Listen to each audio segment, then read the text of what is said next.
Hey everyone, welcome to How to Write the Future. I'm your host, Beth Barany, and next to me I'm Ezra Barany. is my husband, Ezra Barany.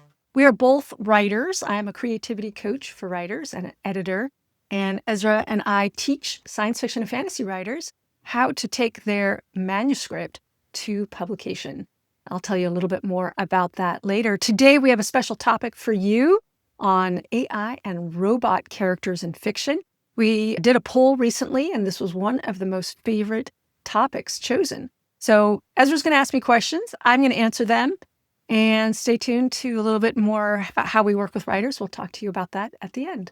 All right, Ezra, take it away. Great. So the first question is, you know how you wake up and you find out you're a robot, and then you're like, I really want to tell my story as a robot. How can you, now that you're a robot, convey that experience in a compelling way? Yeah. Are robots compelling? Are AI characters compelling? How can you do that? Yeah, what a great question. So I read a novel recently that did this beautifully. It's called Activation Degradation by Marina J. Lostetter. Oh my God, it was so amazing. So the main character is a robot. The entire story is told from this automaton, this robot's perspective. And what she did so beautifully is she gave this robot character feelings, a goal, a very clear goal, very clear conflicts impeding that goal, the ability to learn, and the ability to notice how they were different from the other robots around them. And so their goal competed, their personal goal, like they had a programming that seemed to compete with some stuff happening around them, which created the amazing conflicts in the story. And because they also had the ability to learn when they got new information that contradicted the old information, then the character had room to grow and make choices and change. The robot had many of the characteristics that we humans have: to learn, grow, and change, and to have a goal and to have agency to deal with the conflicts. Designing a robot character is no different than designing a human character, in my opinion. Except with a robot, you're going to have probably very strict programming that is going to be explicit usually to the robot themselves. So that's my guess. And that seems to be how this author did it. Very cool. I also want to bring up another example, which is they did it in the Han Solo movie in Star Wars. And it's also in the Andor series as well, where the robots get to have more of a voice. They want things, and it puts them in conflict with other people. And now we have a character who may be very good, like way better than a human ever could be at certain things, but they still have individual agency and individual desires. And I think that's what makes these robots really interesting. That's wonderful. What makes an AI character feel more authentic instead of like just a human-shaped being with mechanical parts? Unique traits and contradictions? Yeah. Okay, I didn't really talk about the unique traits. So yeah, one of the things that makes an AI character, which we can differentiate from a robot, I'd like to talk about AI versus robot in a second. Okay. But having unique traits. I'm thinking of this robot in Han Solo. She wanted her individual rights, and she did some things that made her stand out. Oh, there's some robots in the Clone Wars. Roger, Roger, they say, right? And like they all seem the same.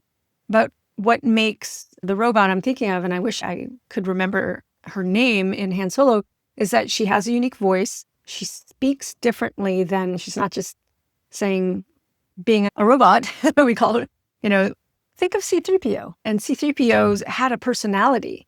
Now, we didn't get to know other droids like C-3PO in Star Wars, but C-3PO had such a certain kind of humanity, a certain attitude. So what is going to make your robot unique is going to be attitude, the way they respond and interact. Maybe they do some things that humans find unusual. Maybe they have a certain programming, certain protocols that are going to surprise the humans. And so surprise us. I think that's one of the things that also make us remember these robots. Yeah, that's really good. I love that advice of surprise, because I did write up an AI robot character in one of my stories. And she was just supposed to do the chores and do all the household tasks. But she became so sad with the way she was treated that she wrote a poem about her sadness, expressing herself. And she took her own life, so to speak. And that shocked the owner, if we can call it him that, because he was completely oblivious to what she was feeling. So she had feelings and she had yearnings that were in addition to her programming. So whoever created the robot must have put in the ability for her to evolve in that way, if she wasn't already programmed in that way. I don't know how you did that. Yeah. How you decided that. Yeah. Like, what happens if you give a robot the ability to have feelings? I know some people have written stories like that. And then what? There's a lot of unpredictability about that, just like in humans. So what if the robot's feelings goes against their initial programming? Then what? Actually, I read a fabulous series. You're told that the main character is a robot, but she is way more complex than that. It's like she doesn't really know who she is, except she knows that she is not alive. Okay, here we go. Astra Idari.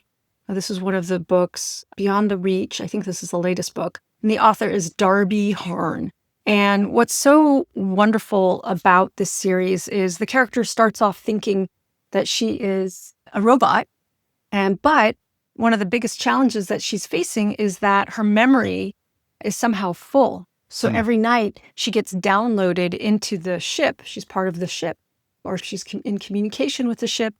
And so she doesn't know what she's forgotten, and she doesn't know how many times she's learned something. And it causes all kinds of interesting problems for her. And that's just one of the many intriguing things about this character. Yeah. That kind of goes into how can you explore the ethical implications of AI consciousness? Yeah, that's a huge conversation because we're making some assumptions about what are ethics and what are the morals of your story world. And how does the culture view the robot? And so like in your story, where the robot was so sad, it's as if maybe it was a culture where robots having feelings and having any other desires beyond doing their job were like maybe not acknowledged. So I think dealing with ethical and moral considerations, you have to establish what those are in your story world. And then you need to give your robot reason to question that or be in conflict with that. Maybe if that's something you want to explore in your stories, whatever implications are going to be dependent on the morals and ethics of your story world. So establish that first, and then decide how is your AI or robot going to conflict or enhance or be on one side or the other of that dilemma, whatever the dilemma is. That's great. Yeah. Hey. Let's talk real briefly about AI. I want to talk about AI in a character because I have that in my Janie McAllister mystery series. I have 4 books out currently on Janie and her solving mysteries, and she has an AI in her head. I've made the decision way back in 2016 when I first started developing this series is that this AI would be like an assistant and wouldn't go against its programming, her programming, but she has a personality. She helps Janie speed up her job, but she doesn't always work as intended. And of course, that can cause some problems. So I haven't yet pulled in any ethical or moral dilemmas. That would be interesting, maybe in a future story. So thanks for that idea. Awesome. That's it today on AI and robot characters in fiction. If you have any other questions, let me know. You can contact me through howtowritethefuture.com or tag me at Beth Barany on the socials, or leave a comment on YouTube where you found this episode or on the blog post. Today, I want to share, if you are interested in working with Ezra and I, we have a group mastermind program for science fiction and fantasy writers. We meet twice a month. Ezra and I teach with them. We help people become better writers. We help you with craft. We help you with marketing. We help you with get ready for the beta readers, get ready to publish. We talk about how do you design a cover? How do you write a marketing blurb? And what is a really good scene? It's so awesome. It's so fun. It's an intimate group. We have room for 1 or 2 more people. If this is for you, check it out at coaching.bethbarany.com. Reach out if you'd like to chat with me and see if that's a good fit for you. We are only taking a few writers in this coming season, and you do have to have finished your first draft, so get writing. So that's it, everyone. Write long and prosper.